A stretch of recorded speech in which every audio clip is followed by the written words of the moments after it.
Dr. Rajiv Kumar, the publisher, Sri Kapila, Dr. Agarwala, Sri Vivek Devroy, Dr. Sanjay Baru, ladies and gentlemen. Always a pleasure to deal with Dr. Rajiv Kumar, whether at a function like this or in a private conversation. I've always found him, whenever I've met him over the last several years, to be extremely focused. That things are not happening as they should is a desire which is always evident from his expression. It's also evident from his writings. He has a huge amount of experience. He's had varied experiences in life. Once on a flight to the United States when he met me, he told me about his endeavors earlier on in his student life, which were entirely of a different kind. But for a person to be honest to admit all that, and then having evolved in a natural ideological process, having worked with academic research groups, with think tanks,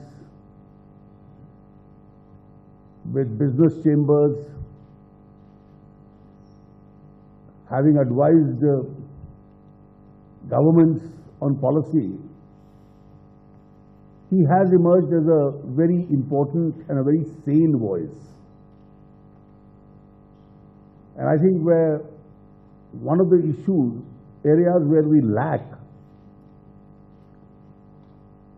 is we need many, many more voices like this. In fact, today morning I was discussing with somebody present here that one area where we are lacking is across the geography of India, we need many more think tanks. We need persons with conflicting opinions, those who have all the time for themselves, read, write, research, comment, criticize, and then nudge the system. And as we are growing, I think this is just the right time that in the years to come, we need to unleash energies in this one area also. These kind of people have a very key and important role in society. They not only seek to act as advisors to policymakers, they also knock them on the head, try and put ideas in their minds. They try to shake them. Some amongst them get offended, and the others go through those ideas and look for newer points. And amongst these various suggestions and critiques, at least people like me are always able to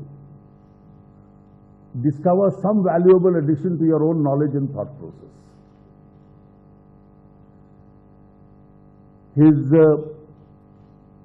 earlier publication in 2011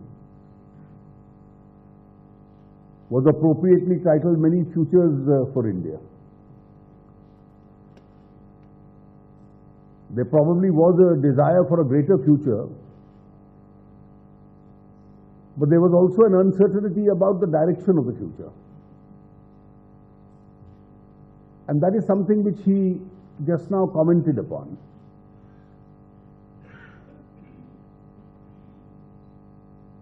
And I do feel what he has expressed in this book and what he said just now is that we've got one more opportunity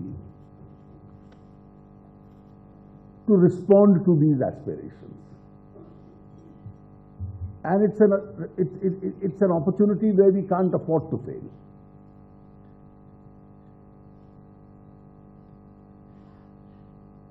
I had an important visitor today, the Deputy Prime Minister of England, and in the conversation with him, I'm sure he would not be offended if I mentioned it publicly, I asked him a question that do reforms or difficult economic decisions cost you votes in England? And he was candid enough to say that in the case of his party, it probably did. So he put a counter question to me and said, what happens in India?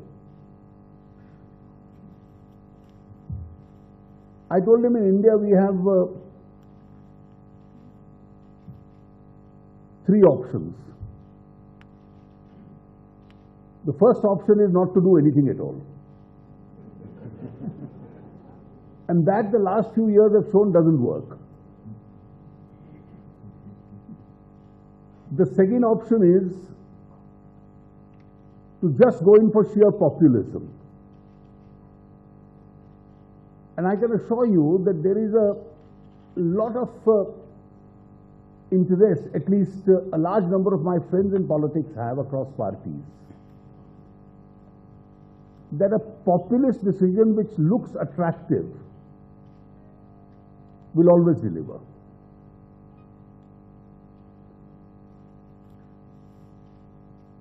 It doesn't necessarily so happen. 2013 was a very important election in the state of Rajasthan. And in the run-up to the election, some of the most populist decisions were taken.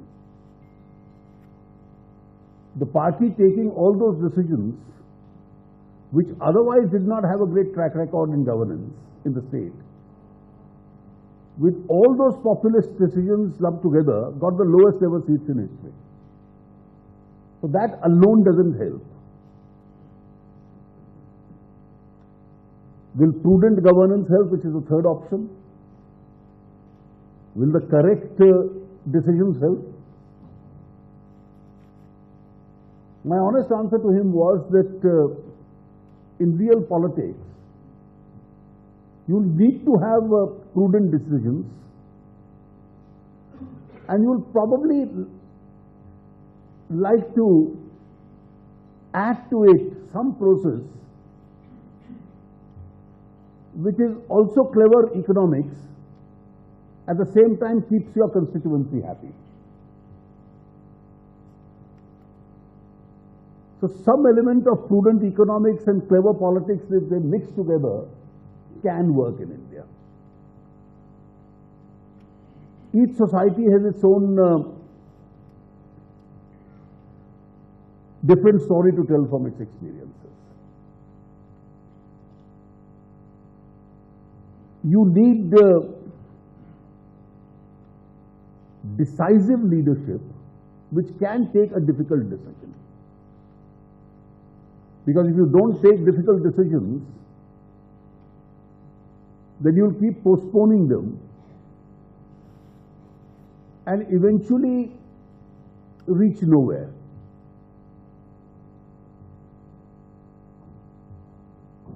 At least in governance, and this is what I learned from the last government, you need to be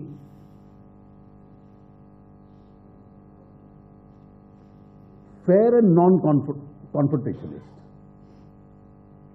If everything is seen to how do I push my opponents and myself in the other directions, then perhaps decision-making environment gets disrupted. Legislation becomes difficult, parliamentary conduct becomes very difficult. Fortunately, when people speak in terms of a larger parliamentary consensus, I've seen that most economic decisions in this country, including some very difficult reform decisions, are really outside the legislative process. So how many decisions are there for which you actually have to go to legislation? Currently, I see the insurance bill is pending. Even for infrastructural investment in the railways, you don't require a legislative change.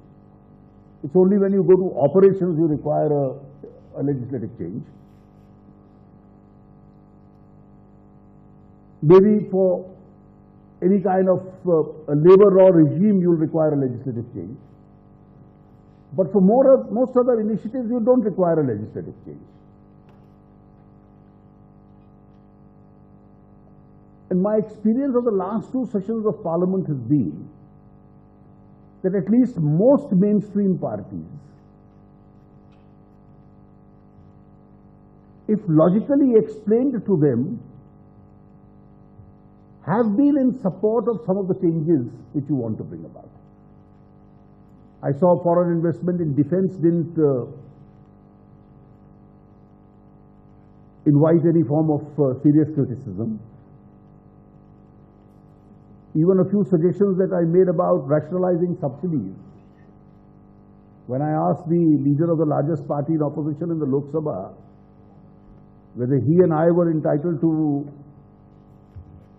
be subsidized, to my pleasant surprise, most members thumped in appreciation of that argument. And therefore, these are certainly areas which can be carried forward. I think a lot depends on those who conduct the affairs of the government. I have met a very large number of leaders of the last government who are almost as critical of the land bill as your book is. And it's only now that I find that chief minister after chief minister, including Congress chief ministers, are now realizing where the true pinch is. In my other capacity in the defense ministry, issues have come to confront me where I suddenly realized that defense is not an exempted purpose. So in the list of exemptions which have been brought out, so if we need to create a new military cantonment or we need some part of a land for a port for the Navy or for the submarines, we have to go through this long process under the Act, which may or may not provide us with land. If you re-examine the law today, national security or defense is not an exempted purpose. It's, however, an urgency provision. So which effectively means during war you can go and immediately, without following the procedure, acquire land, but under normal times for defense and national security, it's not an exempted purpose. I am still in doubt. I have not been able to convince myself after reading and rereading the law whether affordable housing, I am not talking of luxury housing, affordable housing is an exempted purpose. And therefore, if affordable housing is not an exempted purpose, then needing land for that, which is so vital to India's development itself, may lead to a large number of difficulties. Some of the challenges we actually face are in terms of a negative sentiment. Fortunately, that's going behind us. There are a lot of taxation issues. We've tried to address some of them. To address many others, it's still a responsibility on us. We have to continue with speeding up the decision-making process. And I do believe that Indian economic decision-making has many challenges. Fortunately, within the government, in this government, there are no internal resistances. The support system within the government is strong.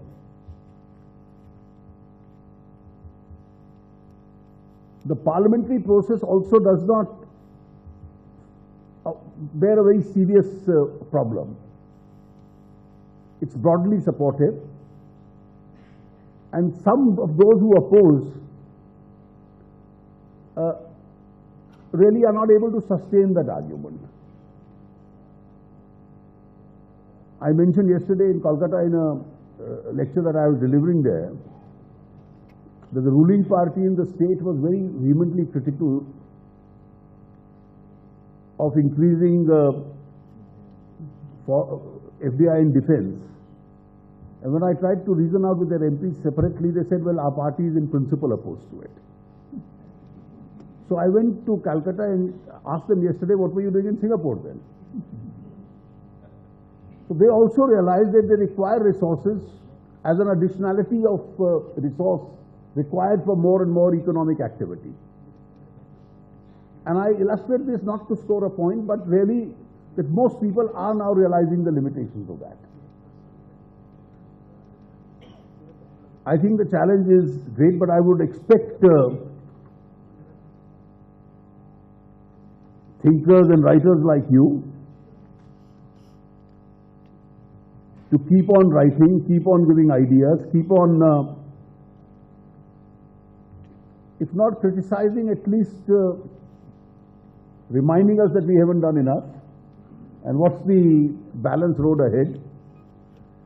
And I can assure you that with this newer environment in this country, where history has once again provided us the kind of opportunity it provided us 23 years ago to this country, we can unleash these energies and perhaps go in for those higher levels of growth rates. See, even if with the modest levels of governance, we have grown at 8 and 9%, with much better levels of governance, I think we have a capacity to face the deadline which you are setting for us. So thank you very much, Rajiv, for having gifted to us